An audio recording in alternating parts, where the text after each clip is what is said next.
Okay, so Avar Yardin, Avar Yardin, Shvis Nuegas Bab and Ivrehem, Sviche Surya of Avar Yardin return Bachila, Loyo Artos Elo, Chamur Meir Tishosha Zikuba Ola Mitzrayim. So the other side of the Jordan, the east bank, so that was not supposed to be part of Eretz Yisrael, but we'll read in next week's parsha, Matos Maseh, that Bnei Gad and Bnei Ruvain said, "Oh, it's good land for pasture, and we have a lot of animals," so they asked to get their inheritance there. So that's Avar Yarden. So Shavias, we keep the laws of Shmitta there rabbinically, and the Svichim of Syria. So Syria, we mentioned last time, is kind of north. It's not exactly Syria, but it was military campaign of King David, which was not exactly considered kibush Rabim, a national military campaign, more of a private military campaign. So it doesn't have full sanctity of Eretz Yisrael, meaning once Eretz Yisrael was all sanctified, and then there would have been a national military campaign somewhere else, that other land would have achieved sanctity of Eretz Yisrael for everything. But because Syria wasn't clear that it was a national campaign and it wasn't a private campaign of King David, so it doesn't exactly have regular kedusha. That's for Syria. So the Svichim, as we said, the things that sprout up in Syria and Avar Yarden, you're allowed to eat. These lands are not going to be stricter from the portions of Eretz Yisrael that were captured in the time of Yoshua when they left Egypt, meaning but not captured or settled later in the time of Ezra and Nehemiah.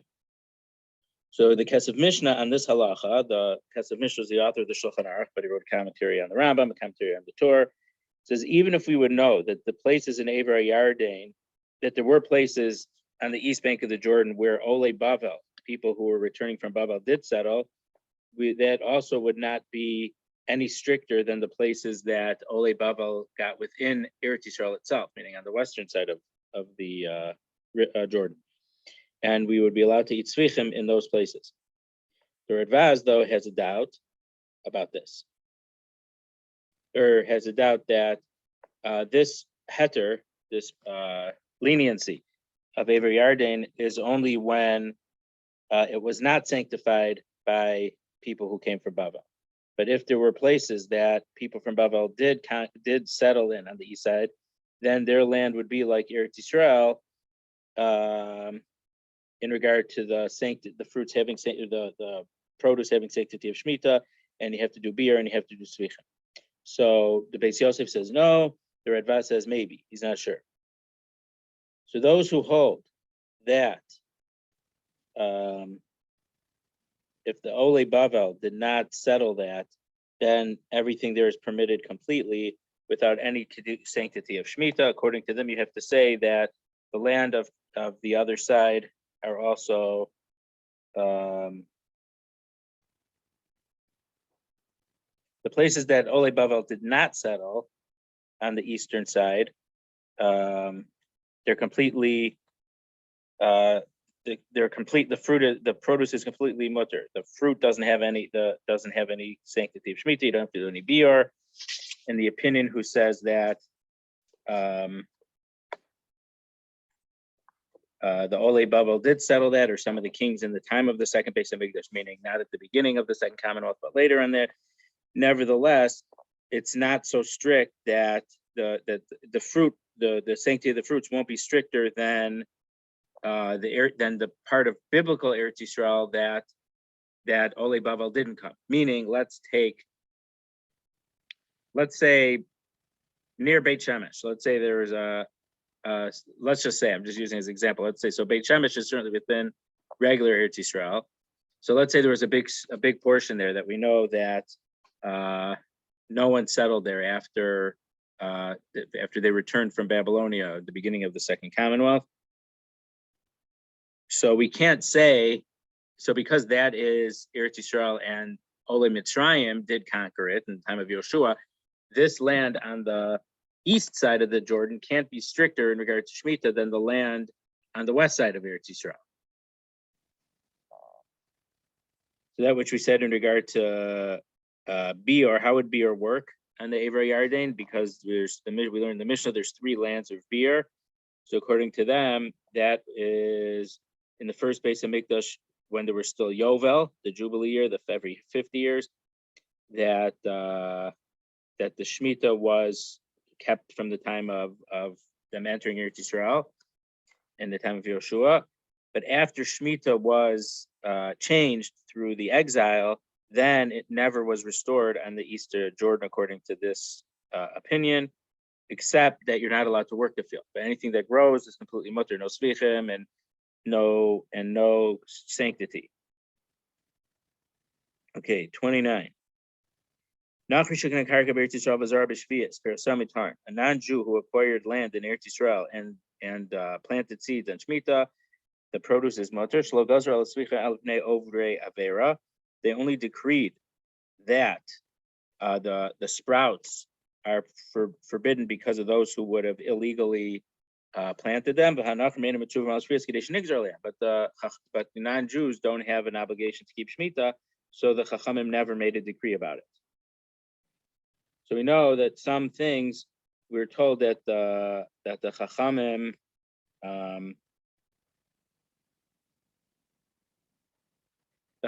didn't make a gzera in an unusual situation.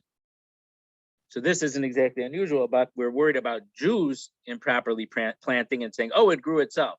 But for a non-Jew, since the non-Jew doesn't have a mitzvah of Shmita at all, so they didn't have to make a decree for that.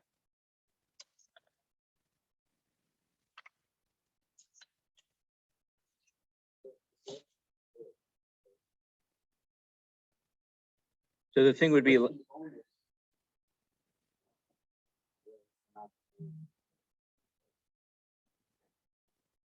right? So I mean, so we know that the machlokas between Minhag Yerushalayim and Minhag Bnei Brak, between the Beis Yosef and the Mari Beirav, is the non-Jewish produce. Do you treat it with sanctity of Shmita or not? So Minhag Yerushalayim was, we hold if a non-Jew owns it, it doesn't have a sanctity, so it doesn't have sanctity.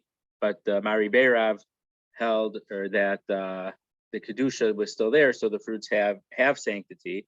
So this isn't the way the Rambam words is, it doesn't take a position on the issue. He's just saying because Sfichim was decreed by the Rabbanan to punish the people from not working illegally, the non-Jews aren't restricted.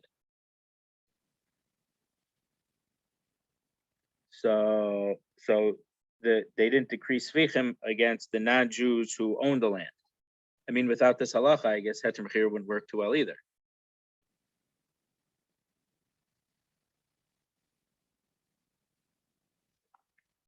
Okay, so the Kreisi Uplesi, the Kaftor Referah, and the Radvaz says this is only permits, says that there's no problem of Svichim, but Shmita does apply for everything else. Whether it was in the land that the Jew owned, that the non-Jew owned, or in the produce, that you have to eat them in the sanctity of Shmita, and you're not allowed to sell them, you're not allowed to lose them, to waste them, and you have to do beer for them. So the Kaftor Referach and the Radvaz hold like Minhag Bnei Brak for this halacha. So if the non-Jews, plant and stuff, it does have sanctity of Shmita. The Yeshomer, but the Kesef Mishnah's opinion, the Kesef Mishnah is the Beis Yosef, who held that if a non-Jew owns land, it gets rid of the sanctity, and it's temporarily not a holy land of Eretz Yisrael, that the fruits have no restrictions. There's no kedusha shvius, because nowadays that Shmita is only midrabanan. We rely on the opinion that when a non-Jew buys land in Eretz Yisrael, he can temporarily the kedusha, the sanctity of Eretz Yisrael, temporarily goes away. Certainly, as long as he owns it, and it doesn't, and so therefore you don't have the obligation of Shmita anymore. Just like you wouldn't have to take up Trum and Meiser, as long as a Jew wasn't working, and especially in the harvest process and doing the final works of harvesting and putting it in a pile, when it would become normally obligated in Trum and Meiser. So if the land is owned by a non-Jew, there's no sanctity of Shmita at all. Not the fruits, not even restriction against working the land. since as meaning it sounds like a Jew would even be allowed to work the land if he was working for the non-Jew, because the sanctity has been removed from it. And nowadays, according to the opinions, and the Beis Yosef is among them, that Shmitta is only the Rabbanan nowadays. But according to the Pasach Shulchan, that Kedusha Shmita does apply for a non-Jewish owned land in Eretz Yisrael and in the fruits. They also hold that it's exempt from Truma and Meiser, just like any other Shemitah fruit, because since Shemitah is ownerless, you don't have to take Truma and you don't have to separate Truma and Meiser.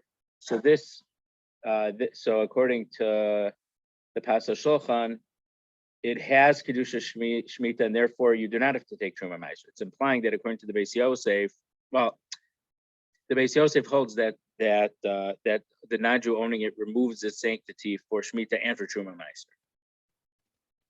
The Pasach Shulchan is saying that that the fruit will have Kedusha Shvius, and therefore you don't have to take Truma and Meiser. So even though the Beis Yosef and the Kesef Mishnah and the Pasach Shulchan have very different opinions, there is a possible difference. That according to the Beis Yosef, if a non-Jew would finish the harvest and put the produce in a pile, you would have to take off Truma and Meiser during Shmita. And according to Pasach Shulchan, you certainly wouldn't. But again, they kind of go in effect. If it's Shmita produce, then there's no Truma Meiser needed for it. And if it's not Shmita produce, it might need Truma Meiser taken off. So that's nafkamina between the Kesef Mishnah and the Pasach Shulchan. Can you go home?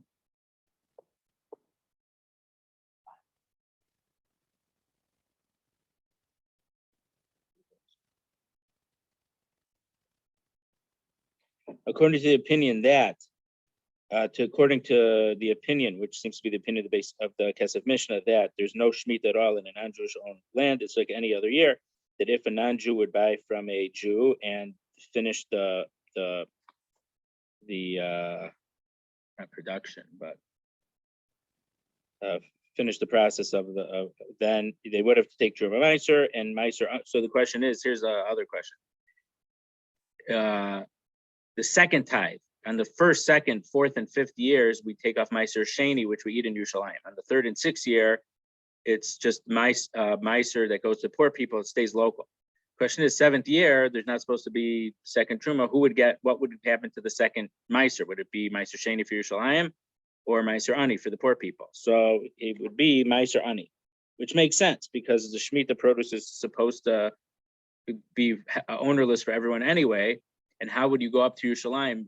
Meiser Sheni has special sanctity, so how could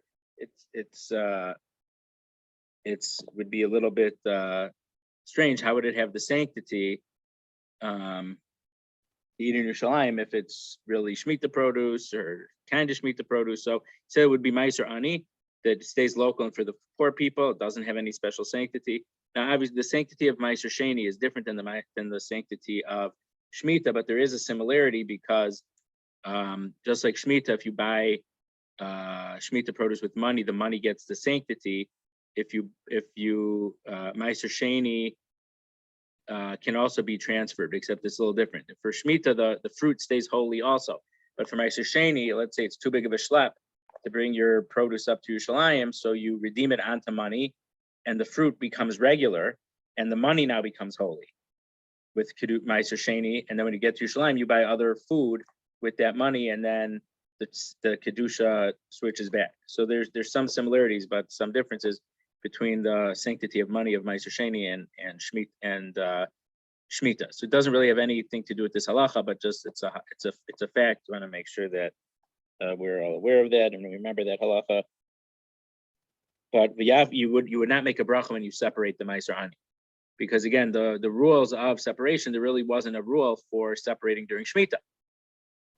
Because in the ideal world, there is no Meiseros or Trumos because it is it's ownerless. There are some strict opinions. So the Beis Yisrael on the side of the Pasach Shulchan mentions that according to the opinion that non-Jewish owned field has Kedusha Shmita, And the only thing that the Rambam is permitting here is that there's no prohibition of svichim, so that's the only thing it's lenient. However, you are allowed to buy it from a non-Jew for regular money, and we don't worry that it's that you might cause a chain reaction of people not knowing that there's sanctity of Shmitta on the money. I mean, if I buy Shmitta produce from the goy, the money that I paid the goy now is kedusha shvius. What if he goes to the Jewish hardware store and buys a hammer with that money? So now the Jew who owned the hardware store, this money that he has has Shmitta sanctity, and he doesn't know it. Are we worried about that? The Beis Yisrael in the Pasuk Shulchan says no, we're not worried about that.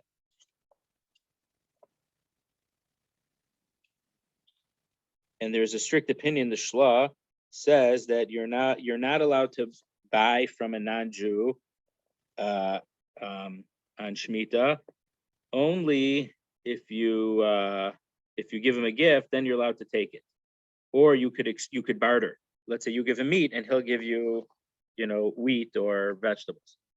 So you could barter but not pay, and because he is worried that the money will have sanctity, and then if the non-Jew would buy something from a Jew, that money will have Shmita sanctity, and the Jew will not know about it. And the halacha has been decided that we do not have any sanctity in the non-Jews' fruit and produce, and if a non-Jew did the last step of the harvest and piling it, etc., then it is chayav and truma and maasros. So the Rav Kook is very unequivocal here that it doesn't have kedusha shvius, and the Chazon Ish obviously argued on, and a lot of people have adopted the Chazon Ish's opinion, even though Rav Kook's language, I don't think we saw so far anything so strong. Ukvar huskama halacha. The halacha was agreed to and finalized that it doesn't have. So he basically passing like the Kesef Mishnah completely, that it doesn't have sanctity, and it would be chayv and truma and meiser. Because you could have hold that like the Beis Yosef, but still say that it doesn't have truma and meiser. So it seems to be pretty much paskins like the Beis Yosef. Okay, so again, just to summarize this halacha, very important halacha. So non-Jews in Eretz Yisrael, they own the land. Can you does it have Kedushas Yisrael, or does it have sanctity of Shemitah or not? It's machlokas. He paskins that it does not. But even if it does not, would you have to take off Truma or Maasros or not? Because Shemitah, if it's ownerless, you wouldn't have to take off Truma Maaser. So he says you do have to take off Truma or Maaser if a Jew did the. So it'd be better if it was completely non-Jew.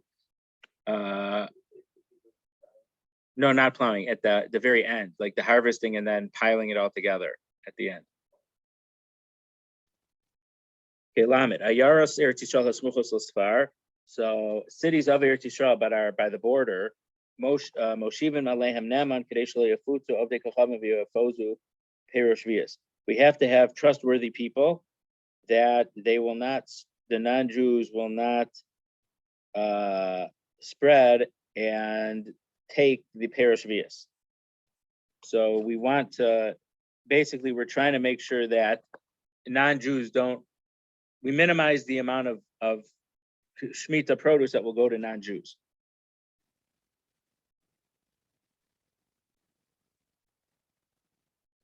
Okay. So the Radvaz on this halacha has a doubt. If non-Jews came and they wanted to use the Shemitah produce, do we say that we try to not sell it to them, or we're allowed to sell to them so there wouldn't be Darchei Shalom problems? Societal bad feelings in society because of not being equal to them. Just like we let non-Jews take the forgotten sheaves in the corner of the field, that we let them take it because of Darchei Shalom, or do we say that Shemitah is different than the Leket Shechach and Peah, which are gifts for the poor? So we know that there's non-Jewish poor, and we give tzedakah to non-Jewish poor along with Jewish poor. So if a non-Jewish poor comes to the corner of my field, I let him. But Shmita might be different. So because the Leketchecha and Peah don't have sanctity, but Shmita produce does have sanctity. So should we not try to not let them have it?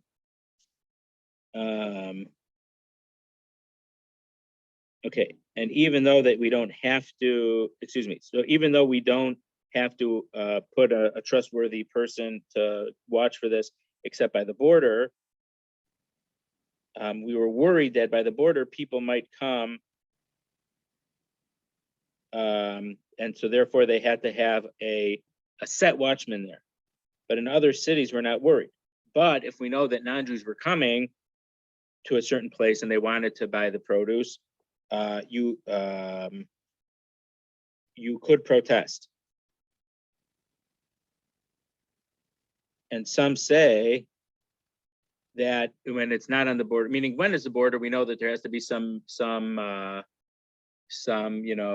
mixing between the non-Jews from, just over the border or whatever and here. But once it's not just on the border, we say, no, we're not going to sell this to you. Nowadays, that even within Eretz Yisrael, that it's mixed and there's non-Jews from the region who come into them also, it's like all the cities are on the border. It looks like it is certainly proper to have a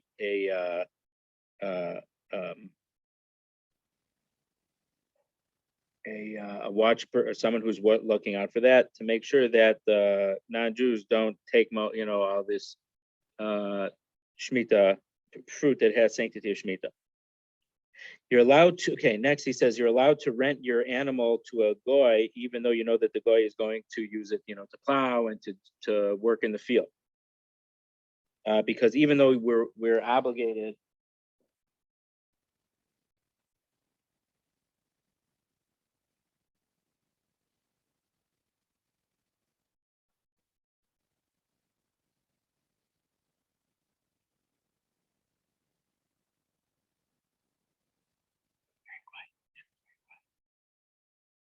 so even though on Shabbos, I'm not allowed to have a non-Jew use my animal on Shabbos, even though it's completely rented out to him, Shmita, it's not a problem.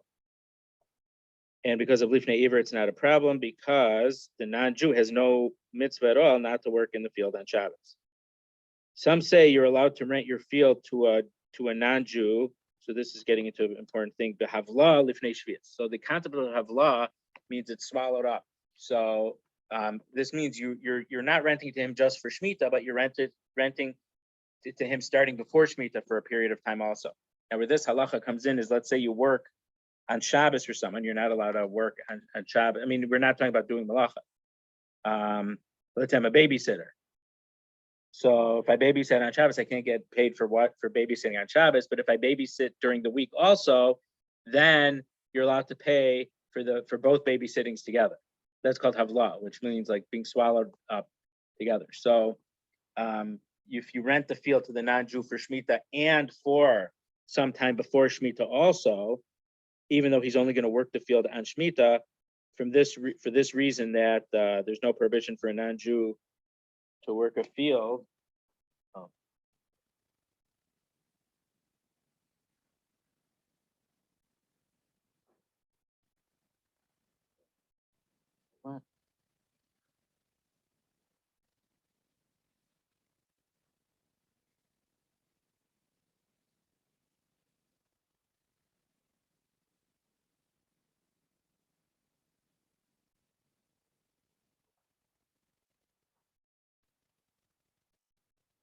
But some say that no, even though the goy doesn't do any prohibition to work, he's allowed to work. But since renting by renting he doesn't acquire the land. Meaning, in the previous halacha we mentioned the opinion of the Beis Yosef, because of Mishnah, that if a non-Jew owns land in Eretz Yisrael, it takes away the sanctity. But if they rent, it doesn't take away the sanctity. So the Jew is violating the positive commandment of his field not resting, but he didn't do any avera. You didn't violate a losase. We already explained them all the way in the first halacha, and we said that according to the opinion that it's completely mutter, you should have allowed him to rent out the field to a non-Jew, even just for Shmita itself, because they hold that if a goy works in a non-Jew's field, there's no prohibition on the Israel, because the Torah said the land will sleep a Shabbos, or will rest the Shabbos for Hashem, meaning that means that Jews can't work it, because a Jew is obligated to rest, to not work the land on Shabbos, on Shmita. But if a non-Jew works it, it's not at all considered that the land is not landfill. So this is kind of what you were asking, Marty, about 15 minutes ago, that the land isn't being rested. So there are opinions that we don't have to make sure that the land is resting. And according to the most lenient opinion, or to several opinions, according to a lenient version of a different thing, you could rent out to a non-Jew, even though you know he's going to work it, because it's not your responsibility to make sure that the land isn't worked. It's just that you shouldn't work it.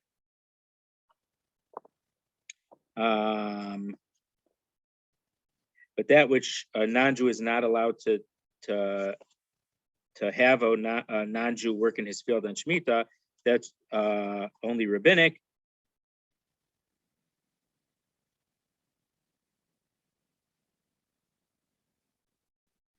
So meaning you're not allowed to do that on Shabbos in a regular year, but that doesn't apply on Shmita. Meaning I'm not allowed to have a non-Jew work in my field on Shabbos, but that halacha doesn't apply for Shmita. Here, that's talking about when a non-Jew is working for Yisrael. But here, when the Jew rents the field to a non-Jew, then there's no rabbinic rabbinic prohibition at all, because the goy is the landlord. I mean, he's the one in charge. He doesn't own it, but because it's not like a Jew is telling it, it's a Jew's land in regard that it's rented out. It wasn't sold, but the Jew is not at all involved in the day-to-day or decision making, so that's not a problem. And that which is on Shabbos a problem of schar Shabbos. So it's similar. I can't, like I gave the example of the babysitter. I'm not allowed to get paid for working on Shabbos. It's only mutter if I babysat one time during the week and then I get paid for both together. According to this opinion, how could a Jew rent it out just for Shmita? So we never found that the Chachamim said that renting out for Shmita is usher the way that getting paid for work on Shabbos is. Therefore, according to the lenient opinions, we should say it's completely mutter to even rent out a field just for Shmita itself, not with anything from any amount of time before Shmita, except those who were mater, those who were allowed, gave a certain stringency in order to separate from Avera, that it shouldn't look like the Jew is sending the non-Jew to do work for him. So therefore, they said, even though there is no Isser of Havla, in order to make it look more proper, they said, we only allow you to rent it out if you rent it out for a certain amount of time also. So I think we mentioned that at Heter Mechira, they rented out for 2 years. I guess that's because of Sfichen, though. So I think, I don't remember the details, but I think we said they rented out for Shmita and a little bit after Shmita. I don't remember if they started a little bit before Shmita. I don't remember that detail. And chapter 5.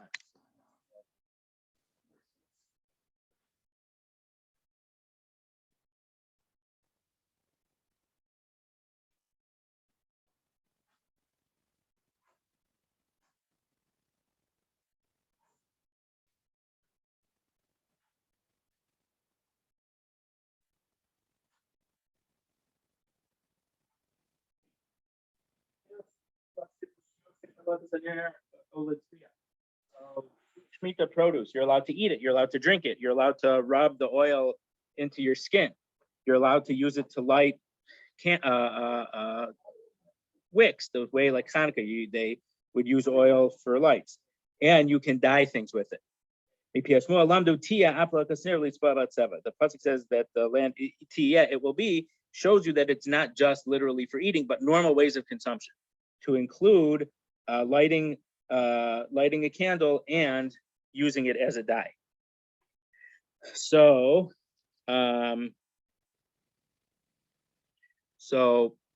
Kook seems to be assuming something that women would use, let's say, henna as makeup.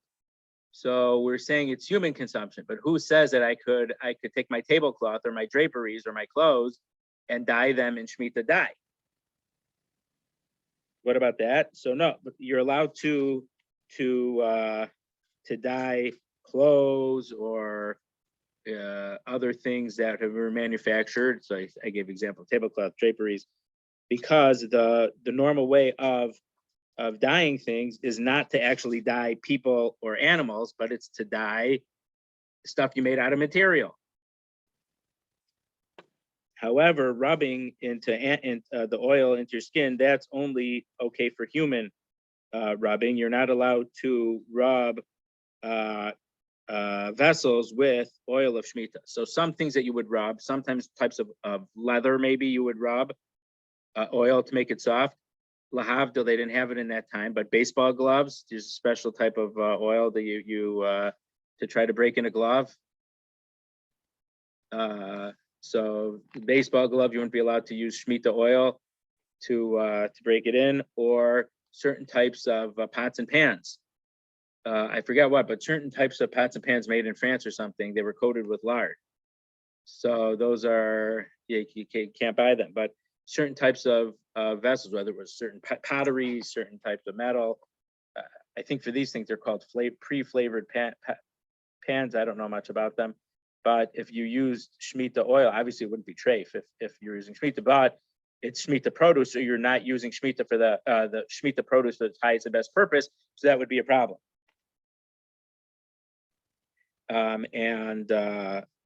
So even though you would be allowed to dye kalim, let's say clothes or whatever, but you couldn't rub Shmitta oil into something like your shoes, is a shoe leather oil or a pot or anything like that.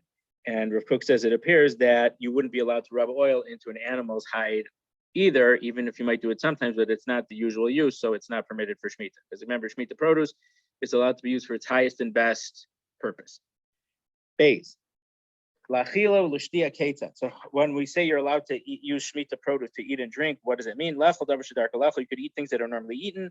And drink things that are normally drink. And then truma meiser sheni, just like truma and meiser sheni, that you have to eat normal human food in a normal way. Gimel, you're not allowed to change them from their naturally growing way, just like you're not allowed to change truma produce or meiser sheni produce. So, for example, something which you normally eat raw, you're not allowed to eat boiled. Something that you usually only eat cooked, you're not allowed to eat raw.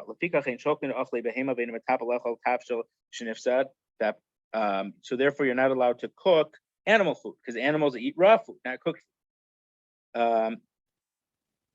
And you're not allowed to do something, you're not allowed to eat spoiled food, because people don't usually eat spoiled food. And if bread became moldy, just like it reaches a level of moldy that in regard to Truma and Meiser, that you're not allowed to eat it then, Meiser Sheni, so you're not allowed to eat it for Shmita either. So just a common thing, onions are not eaten raw. Okay, regular white onions. I mean, it is a big thing to have red onions in certain types of salads in small amounts, but white onions are not eaten raw at all. So the red onions, even I'm not, I don't know how is it, it's probably okay, but then you'd have to assume that red onions and white onions are a little different. But white onions, no one eats raw, so you're not allowed to eat it raw on Shmita. Now, carrots, Rav Moshe mentions that the machlokas between Europeans and Americans, that the Europeans, like his father, never ate raw carrots. They only ate cooked carrots. But here, we eat raw carrots all the time, even more than cooked carrots. So among the European Jews, that a raw carrot was something that you never ate, you wouldn't have been allowed to eat a raw carrot on Shmita. But nowadays, I think it's so widespread that everyone eats raw carrots, it's not a problem to eat raw carrots. But let's say, apples, sometimes people make baked apples or you make a compote, so it's not too bad. But if you'd boil, let's say, an orange or a grapefruit, who cooks that would be something unusual. Now, a nafkamina would be some people put an orange when they're roasting their turkey for Thanksgiving, right? So it's a normal way to make turkey, but since it's not the normal way for orange, I don't think that would be allowed. Okay, Rav Kook, we don't, just because you doesn't mean that you have to eat every bit of the fruit, that you have to eat the stalks and the roots that are not normally eaten. It doesn't mean that you have to eat them. You're not allowed to eat raw, I think these are leeks, and you're not allowed to chew raw wheat because it's not the way people eat it unless it's a way of wasting it. We do not force you to drink wine with sediment and other types of things that I think it's a drink with ginger in it or something. It might be a wine with ginger, which was only eaten. It wasn't healthy people eating it. It was some type of remedy, but normal people wouldn't eat it.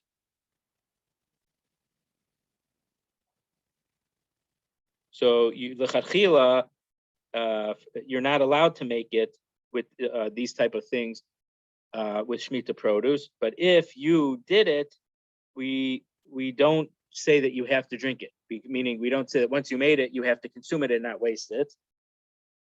Okay, what if you have a toothache? So you shouldn't swallow what they used to do. They would swallow a vinegar, or they would gargle with vinegar. But for this, so if the vinegar came from, in those days, vinegar was wine vinegar. So the wine came from Pir Shvius, so you're not allowed to spit it out. You would have to swallow the vinegar. You can dip in vinegar and not worry if you lose it because it was used as a dip to dip your vegetables in. If you have a throat, your throat is hurting, you can't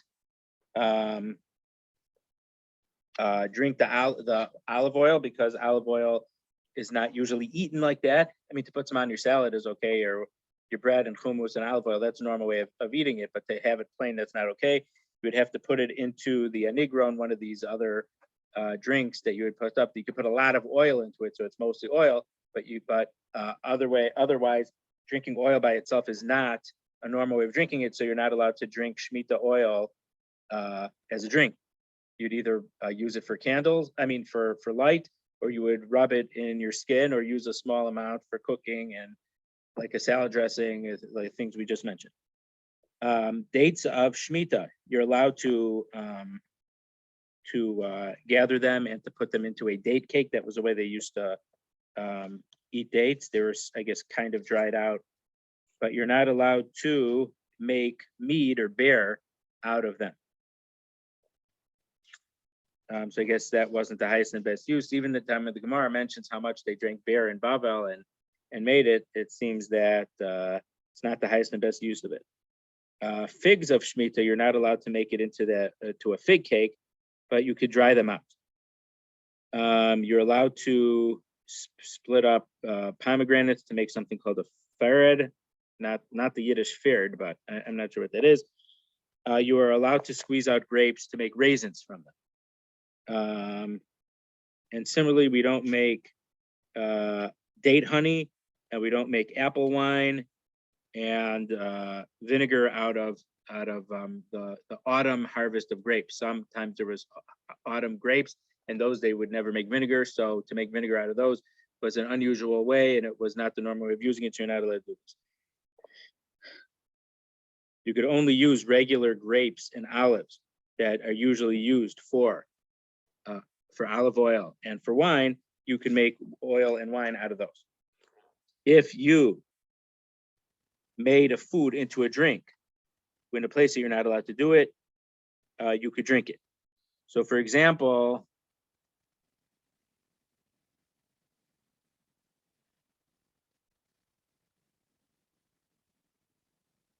pomegranate juice or cherry juice. So we see it in the stores, but it's still pretty much a specialty item. So we wouldn't be allowed to make those into juice. Oranges, there's no suffix. Oranges, according to some opinion, you would make a ha'etz on orange juice, even though we don't usually, when it's turned into a juice, it's usually a lower bracha. Some say that orange juice is the highest, the best form of oranges. So you would make a ha'etz, But let's say apple juice, is not as common as that, but I think it's common enough that it wouldn't be a problem to make that into juice. But to make unusual juices and stuff, those are things that are potentially a problem for Shmitta. So we have a lot to go here. So we'll leave it over here for next week, God willing.